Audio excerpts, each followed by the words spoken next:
ఒక ఆయన ఏదో మాట్లాడిండు మీ ఎమ్మెల్సీ అంటుండు, ఆ ఎమ్మెల్సీ మీ గురించి కూడా చాలా మాట్లాడిండు, వాటన్నిటి నిజమైతే ఇది కూడా నిజమని తీసుకుందాం. సేమ్ ఎమ్మెల్సీ మీ గురించి, మీ కుటుంబం గురించి, మీ వ్యవహారాల గురించి సంవత్సరాల నుంచి మాట్లాడుతున్నాడు. అవన్నీ ఒకసారి లైన్అప్ చేసి ఇక్కడ పెట్టి అవన్నిటిని మీరు ఏకగ్రీవంగా ఆమోదిస్తే ఇప్పుడు ఆయన మాట్లాడింది కూడా ఆమోదిద్దాం. ఇది ఆయననే ప్రాతిపదికగా తీసుకుందాం. పరిమితమైన సమాచారంతో, పరిమితమైన అవగాహనతో ఎవరైనా మాట్లాడినా బాధ్యత కలిగిన ప్రతిపక్ష నాయకుడుగా చంద్రశేఖరరావు గారు తప్పు ప్రభుత్వం చిత్తశుద్ధితో చేసింది.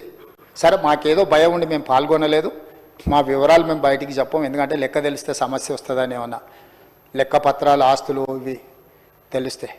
ఆ రోజు రేవంత్ రెడ్డి గారు వద్దు అన్నారు. ఆ రోజు నువ్వు ఎవరిని నియమించినావు వాడికి తెలియదు, వచ్చినోడు ఇంటికి వచ్చినోడు దొంగోడో మంచోడో తెలియదు, ఎవరితో చెప్పించినావు లెక్క చెప్పు. ఇవాళ మొత్తం ప్రభుత్వ ఉద్యోగులు, టీచర్లు, ప్రభుత్వ సిబ్బందితో చెప్పించి మా బట్టి విక్రమార్క గారు ప్లానింగ్ డిపార్ట్మెంట్ చేయించింది.